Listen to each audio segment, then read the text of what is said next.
다 함께 성경 암송하심으로 새벽 기도회 시작하겠습니다. 너희는 사도들과 선지자들의 터 위에 세우심을 입은 자라. 그리스도 예수께서 친히 모퉁이 돌이 되셨느니라. 그의 안에서 건물마다 서로 연결하여 주 안에서 성전이 되어가고 너희도 성령 안에서 하나님이 거하실 처소가 되기 위하여 그리스도 예수 안에서 함께 지어져 가느니라. 아멘. 오늘 은혜 받으실 말씀은 출애굽기 14장 15절로 31절 말씀입니다. 저는 30절에서 31절 말씀을 봉독해 드리겠습니다. 그날에 여호와께서 이같이 이스라엘을 애굽 사람의 손에서 구원하심에 이스라엘이 바닷가에서 애굽 사람들이 죽어 있는 것을 보았더라. 이스라엘이 여호와께서 애굽 사람들에게 행하신 그 큰 능력을 보았으므로 백성이 여호와를 경외하며 여호와와 모세를 믿었더라. 아멘. 오늘 본문은 모세를 향한 하나님의 말씀으로 시작됩니다.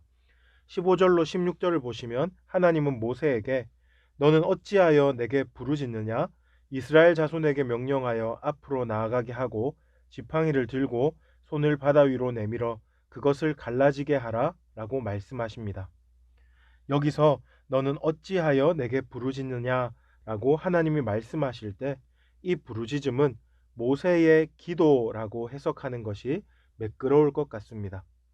비록 모세가 앞서 13절로 14절에서 침착하게 백성들을 안심시키면서 두려워 말고 여호와의 구원을 바라보라 라고 외치긴 했지만 그 역시 하나님께 구원을 요청하며 간절히 부르짖는 기도를 올리고 있었을 것입니다. 그때 하나님께서는 모세에게 지금은 가만히 앉아서 기도할 때가 아니라 일어나 행동할 때라고 말씀하시는 것입니다. 조금 과하게 말하면 기도한답시고 계속 앉아만 있지 말고 벌떡 일어나서 이스라엘 백성을 이끌고 앞으로 나아가라 라고 명령하시는 것입니다. 그리고 이 명령에 덧붙여서 앞으로 나아가 믿음으로 지팡이를 높이 들면 그들 앞을 가로막은 바다를 갈라주시겠다고 약속하십니다. 이 말씀을 읽으면서 저는 하나님의 답답한 마음이 조금 느껴지는 것 같았습니다. 자녀를 키우다 보면 모든 것이 이미 준비되어 있는데도 계속 불안해하는 모습을 보며 마음이 답답할 때가 있습니다.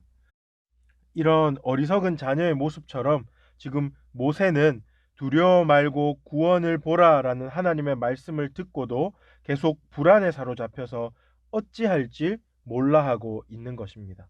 이는 어리석은 불안감, 믿음이 없는 두려움입니다.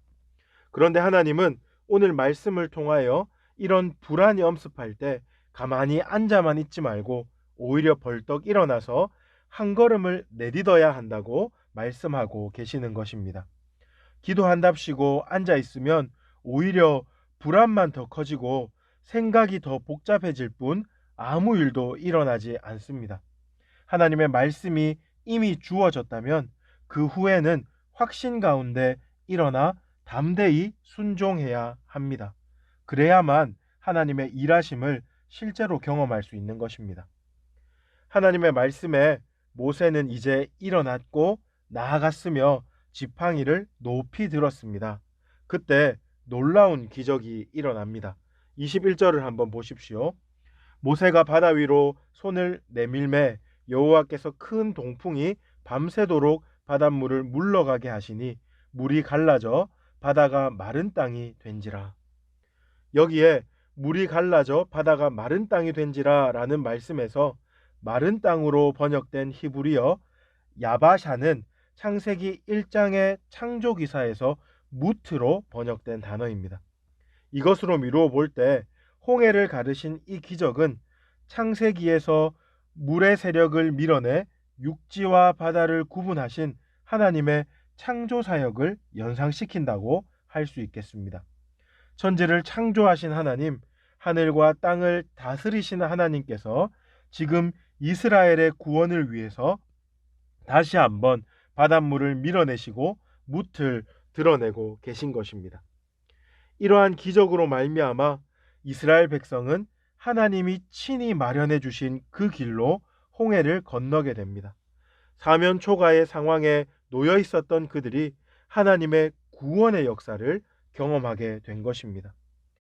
홍해 한가운데 난 길을 두 발로 걸어서 건너는 이스라엘 백성의 마음은 어떠했을까요?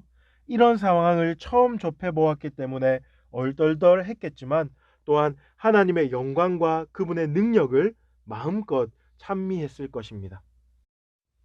많은 종교개혁자들은 이스라엘 백성들이 홍해를 건넌 이 놀라운 사건을 세례에 비유했습니다. 이것은 사도 바울의 가르침을 따른 것인데요. 사도 바울은 고린도전서 10장 1절과 2절에서 다음과 같이 말합니다.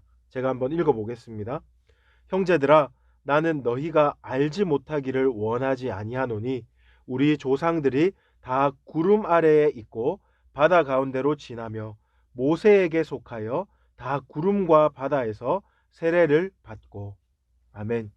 여기서 바울은 이스라엘 백성들이 홍해를 통과함으로 애굽 군대의 칼로부터 구원을 받게 되었던 그 역사적 사건을 영적인 사건인 세례에 비유하고 있습니다.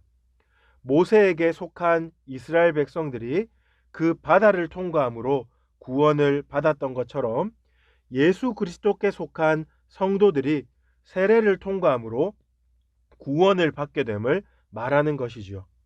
그러므로 우리 성도들은 날마다 그때 이스라엘 백성들이 느꼈을 큰 안도감과 놀라운 환희를 떠올리며 우리를 죄와 사망의 권세에서 구원하신 하나님 아버지의 능력과 그리스도의 사랑에 감사와 찬미를 올려드릴 수 있어야 하겠습니다. 주 안에서 사랑하는 성도 여러분, 우리가 성도로 살면서 매일매일 하나님께 간구하는 이 모든 은혜는 바로 이 큰 구원의 은혜에 근거하고 있다는 사실을 기억하시기 바랍니다. 우리에게 이렇게 크신 구원의 은혜를 허락하신 하나님께서 날마다 매일의 때를 따라 돕는 은혜도 주실 줄 믿고 하나님을 더욱 의지할 수 있기를 바랍니다. 다시 본문으로 돌아가 보시면요. 23절에서 애굽 사람들이 바로의 말들, 병거들과 그 마병들이 다 그들의 뒤를 추격하여 바다 가운데로 들어오는지라 라고 기록되어 있다는 것을 발견할 수 있습니다. 그들이 하나님의 이 놀라운 기적 앞에서도 움츠러들지 않고 마치 이성을 잃은 맹수처럼 그 바닷길로 뛰어 들어온 이유가 무엇입니까? 17절 서두에 보시면 이는 하나님께서 애굽 사람의 마음을 완악하게 하셨기 때문이다 라고 기록하고 있습니다. 여기서도 우리는 하나님께서 애굽 사람의 착한 마음을 갑자기 악하게 만드셨다 이렇게 이해하면 안 됩니다.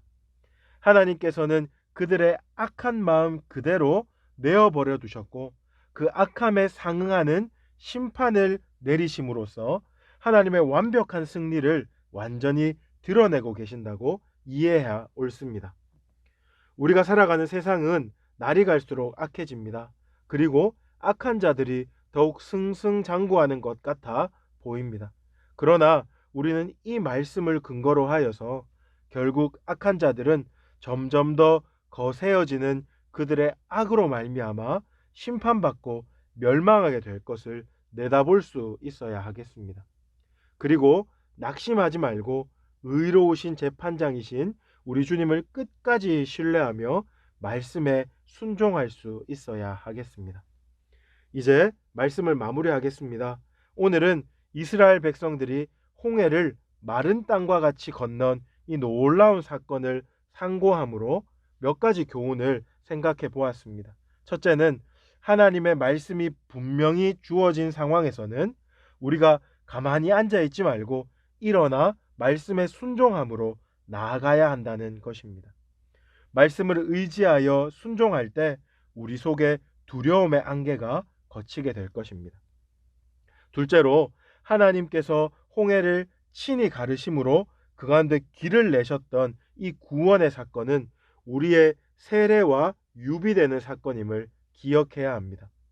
그리하여 우리를 사망 권세에서 구원하신 이 놀라우신 예수님의 은혜를 날마다 더욱더 생생하게 묵상하고 그 은혜를 의지하여 하나님을 더욱더 신뢰할 수 있기를 바랍니다.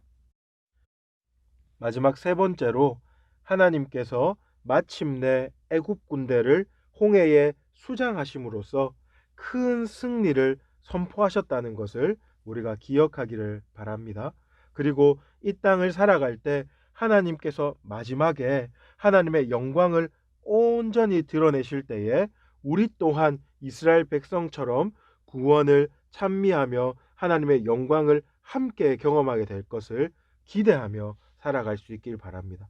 오늘 이 나눈 세 가지 말씀을 기억하며 또한 더욱더 깊이 상고하며 하나님의 은혜를 풍성히 누리시는 여러분들 되기를 주님의 이름으로 축복합니다. 이제 세 가지 기도 제목 나누겠습니다.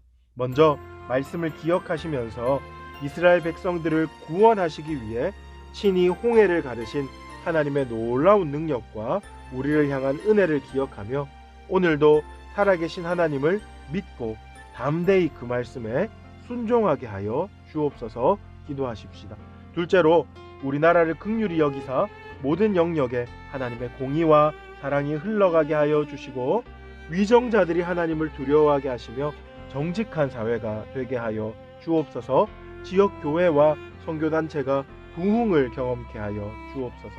마지막 세 번째로 코로나19 사태가 하루속히 종식되게 하여 주시고 이 위기의 때에 교회를 지켜주시며 교회가 더욱더 겸비하여 하나님 앞에 엎드리게 하여 주옵소서 기도하기를 원합니다. 나눈 기도 제목과 여러분 가지고 계신 기도 제목 가지고 우리 주여 부르짖고 합심으로 기도 시작하겠습니다. 주여